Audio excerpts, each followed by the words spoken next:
메디슨한테 포스테코글루에 대해서 어떻게 생각하냐 이렇게 얘기합니다. 우리는 감독을 100% 믿고 있다. 구라치마 이씨. 딱.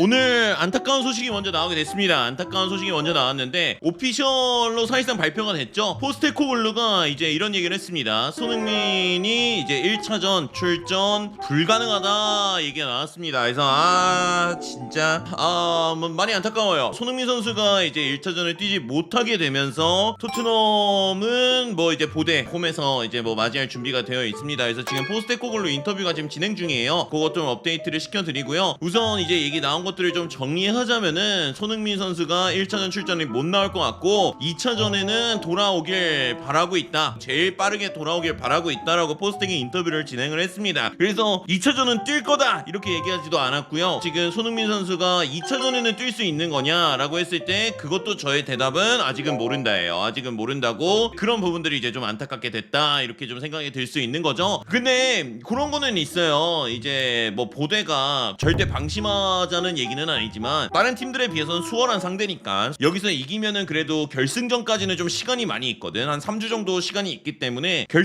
결승전까지는 이제 어떻게든 좀 돌아오는 이런 시나리오를 좀 바라야 될 것 같아요. 그래서 지금 원래는 요 보도가 골드하고 킬패트리 그러니까 토트넘 내부 기자들 쪽에서 이제 먼저 토트넘 훈련 사진들이 좀 몇 개가 공개가 됐는데 거기에 이제 손흥민이 없었다. 이번 1차전 훈련할 때 손흥민 선수가 훈련에 참가하지 않았다라는 얘기가 나오면서 이거 못 뛰는 거다 뭐 이렇게 좀 이제 얘기가 나오고 있었는데 포스텍이 인터뷰에서 사실상 도장을 찍게 됐습니다. 이럼으로써 토트넘 선발 라인업은 어느 정도는 예상은 되나 까지는 뭐 확정은 지을 수 없는 상황이 됐고요. 뭐 클루셉은 돌아왔다고 하니까 그냥 나는 이제 우리는 그런 거지. 야 우리는 토트넘이 이기는 거 당연히 좋지만 그러니까 토트넘이 이기는 거에 제일 큰 부분은 손흥민 선수가 트로피를 들어올리는 모습을 우리가 보고 싶은 거잖아. 근데 지금 이게 보면 뭐 이제 이렇게 올라가서 이기면 또 그 꼬리표처럼 따라다닐까봐 그런 게 좀 걱정이 되기는 하네. 지금 이 포스텍 인터뷰에서 방금 나온 거 요거 하나 보는 거 좀 좋겠다. 포스텍 인터뷰에서 무슨 얘기가 나왔냐면 이 테란테 4,500만 파운드로 이 선수를 영입하는 거 어떻게 생각하냐 그러는데 포스테코글루가 이렇게 얘기합니다. 나는 우선 4,500만 파운드가 없다. 마티아스 텔 같은 경우는 그가 들어오고 나서 굉장히 잘해주고 있다. 뭐 그냥 지금 마티아스 텔의 영입에 대해서는 크게 언급을 하지는 않고요. 텔이 이제 뭐 많이 배우는 과정이다 뭐 이런 식으로 인터뷰를 했습니다. 그래서 뭐 영입할 거다 아니다 도장을 찍은 상황은 아니고요. 근데 이제 그런 것들은 있어요. 포스텍이 결정을 할 수가 없는 게 포스텍이 미래가 없어. 포스텍이 미래가 없기 때문에 텔을 완전 영입을 할지 안 할지 이게 포스텍의 생각은 그렇게 중요하지는 않습니다. 지금 여태까지 나온 기사들로 추측해봤을 때는 포스테코글루가 이번 시즌을 끝으로 이제 떠날 가능성이 굉장히 높기 때문에 이 토트넘 같은 경우에는 이제 새로운 감독이 마티아스 텔 부분에 결정을 내리는 것도 큰 역할을 하지 않을까 이런 생각이 좀 들기는 합니다. 아마 내 생각으로는 이제 그러면 과연 토트넘이 1차전 선발 라인업을 어떻게 나올 거냐. 저는 보대를 잡기 위해서 포로가 노팅엄전에서 보여줬던 그 움직임이 좀 필요하다라고 느껴지거든요. 아마 이렇게 나오지 않을까 싶어요. 테를 왼쪽에 넣고 솔랑케 그 다음에 여기다가 오드베르를 넣고요. 베리발 대신 여기서 클루셉을 쓰지 않을까 싶어요. 아니면은 클루셉을 오른쪽에 두면서 왼쪽에 이제 베리발 넣으면서 투볼란치 식으로 이제 기용을 하고 그 다음에 벤탕 그 다음에 왼쪽에 스펜스 반더벤 로메로 그 다음에 포로 이렇게 나오지 않을까 싶어요. 클루셉이 오른쪽 미드필더에 있을 때 이제 포로가 원래는 중앙 안쪽으로 좀 많이 올라오는 모습을 보여주는데 클루셉이 요 위치를 잡아주니까 포로하고 오드베르하고 측면에서 2대2 플레이들이 많이 나왔다. 그렇게 생각을 해봤을 때는 오른쪽 윙 쪽에서 존슨보다는 오드베르와 포로의 그 노팅엄전 전반전에서 보여줬던 2대2 플레이 쪽이 좀 약간 중요하지 않을까 이런 것들이 좀 약간 승부처가 되지 않을까라는 게 제 생각입니다. 물론 메디슨이 선택을 받을 수도 있고요. 클루셉이 지난 리버풀전이었죠. 리버풀전에서 45분을 출전을 했었는데 그때 이제 경기력이라고 할 것도 없었어요. 존재감이 거의 아예 제로였기 때문에 물론 리버풀이 잘한 것도 있지만 그래도 그런 것들까지 좀 감안한다라고 했을 때는 예상 선발 라인업은 요렇게 나오지 않을까라는 게 제 생각입니다. 자, 그 다음에 여러분 인터뷰 하나가 더 추가가 됐네요. 자, 지금 이제 포스테코글루만 기자회견이 한 게 아니라 메디슨도 지금 옆에서 포스테코글루랑 같이 기자회견 합니다. 보통 선수단 대표 한 명 나와서 감독이랑 같이 인터뷰하잖아, 이런 경기에서는. 그래서 지금 메디슨한테 포스테코글루에 대해서 어떻게 생각하냐, 약간 이렇게 얘기를 이제 질문이 들어왔고요. 메디슨이 이제 스쿼드를 이제 대변했는데 이렇게 얘기합니다. 우리는 감독을 100% 믿고 있다. 그렇지마 이씨. 이게 첫 판부터 장난질이냐? 쫙 손모가지. 포스텍 어깨가 여기까지만 올라. 선발 라인업 지금 변경됐습니다.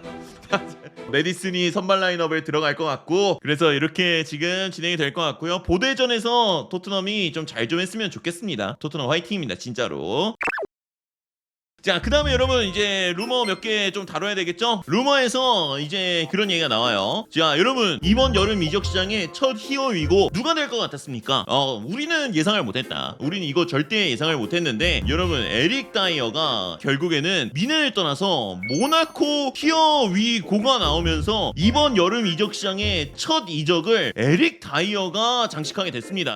나는 예상도 못했어. 이렇게 갑자기 뜰 줄 몰랐는데, 이게 어느 정도는 좀 영향이 있을 것 같아요. 김민재 이적에도 좀 영향을 주지 않을까라는 생각도 좀 들기도 하고, 글쎄 정답을 모르는 상황인데, 어쨌든 에릭 다이어가 우선 나가게 됐고요. 김민재가 그래도 안 그래도 뭐 그 관련해서 인터뷰로 나는 미넨을 떠나고 싶지 않다, 김민재는 우선 떠나고 싶지 않다라는 얘기를 했습니다, 현재로서는. 근데 이제 이적 시장에서는 원래 떠나기 전까지는 당연히 소속팀에서 안 떠나고 싶다 이런 인터뷰는 많이 나오는 거라, 굳이 이걸로 뭐 결정을 내린다 이렇게 하기는 좀 아직 이른 거 아닌가 이런 생각이 좀 들고 나왔어요. 이적 시장 하루 이틀 봅니까? 절대 안 나간다 그러지, 말로는. 그 다음에 여러분 지금 그거 얘기 나왔죠? 방금 얘기 나왔는데 요케레스가 지금 메뉴 갈 수 있다 이런 얘기가 나왔습니다. 요케레스가 메뉴 가려면은 FFP 문제 해결해야 된다. 근데 나는 이거 이제 그러면은 그럼 델랍은 어떻게 되는 거냐?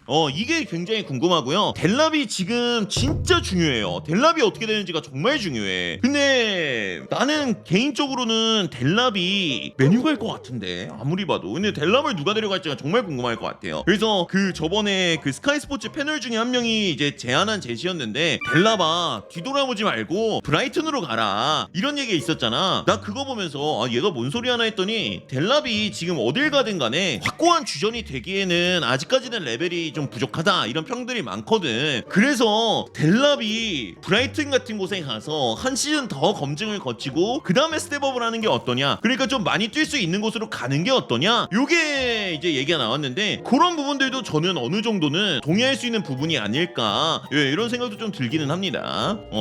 맞아, 그리고 중요한 거 얘기 안 나왔다. 베리발 2031년까지 재계약했습니다. 베리발이 원래 2029년까지 계약이 되어 있었는데요, 베리발이 2031년까지 재계약을 하면서 연봉 점프 받았습니다. 연봉 점프 받았고, 몇 년 계약이야? 이러면 6년 계약을 다시 체결하게 됐습니다. 그래서 베리발도 이제 오피셜 발표가 갑자기 어제 뜬금없이 나왔어요. 근데 베리발이 주급이 좀 낮았거든. 베리발이 25,000파운드 정도밖에 안 받고 있었는데 그레이가 75,000 뭐 이렇게 받고 있어가지고, 그런 부분에서 좀 맞춰주려고 올린 거 아닌가 이런 얘기가 좀 나오게 됐습니다. 계약 끝나도 20대 중반이다. 그러니까 이게 그런 부분들이 좀 크긴 크죠.